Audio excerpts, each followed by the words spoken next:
Hello అండి, welcome back to smiley Chinnu. ఎలా ఉన్నారు అందరూ?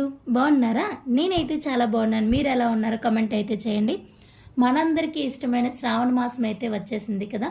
ఆల్రెడీ ఒక వారం అయితే అయిపోయింది. ఇప్పుడు రెండో వారం కూడా వచ్చేస్తుంది. ఈ సంవత్సరం నాకు తెలిసి 5 వారాలు 4 వారాలు ఉన్నాయనుకుంటాను. నేను ఇంకా కనుక్కోలేదు, అడగలేదు. మ్యాక్సిమం 3వ వారం పడింది అమ్మవారి వ్రతం అయితే. అందరూ ఏ వారం చేసుకుంటున్నారో నాకైతే కమెంట్ చేయండి. నేనైతే 3వ వారం చేద్దామని అనుకుంటున్నాను. 2వ వారం నాకు కుదరలేదు, అందుకని నేను వ్రతం అయితే చేసుకోవట్లేదు. నార్మల్గా దీపం అయితే పెట్టుకుంటున్నాను.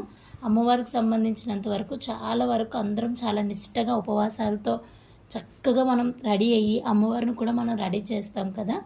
ఈ శ్రావణ మాసంలో ప్రతి ఒక్కరూ కూడా చాలా చక్కగా రెడీ అవుతారు. నిత్యం చీరలు కట్టుకుంటూ, చేతికి గాజులు వేసుకుంటూ, చక్కగా నుదుటిని కుంకుమ పెట్టుకొని ఉంటారు.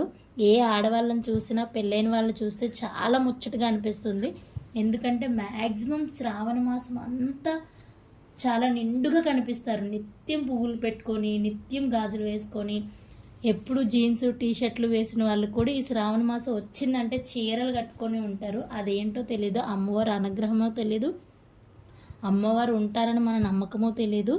కానీ నిజంగా చాలా వైబ్స్ వస్తాయి. మంచి పాజిటివ్ థింకింగ్ వస్తుంది, మంచి పాజిటివ్గా ఉంటుంది మనసంతా అమ్మవారి వ్రతం చేసుకుంటే. అమ్మవారి వ్రతానికి అయితే అంతా సిద్ధమైతే చేసేసుకున్నాను నేను. మీ పనులన్నీ అయిపోయా లేదో నాకైతే కమెంట్ చేయండి. నాకైతే చాలా వరకు అమ్మవారి పనులన్నీ అయిపోయినాయి. శుచి శుభ్రాలు అయిపోయినాయి. అన్నీ నీట్గా పెట్టుకున్నాను కొనుక్కొని.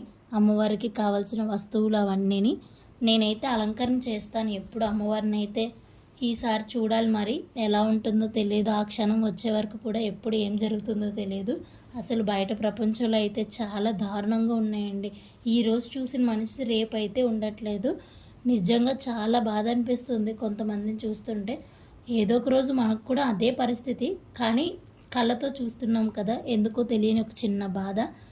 నాకు తెలిసిన వాళ్ళైతే చాలా చాలా బాధగా ఉంది. నిన్న చూసిన మనిషి రేపు ఉండట్లేదు. ఏ రోగం ఏ జబ్బులు లేకుండానే పోతున్నారు.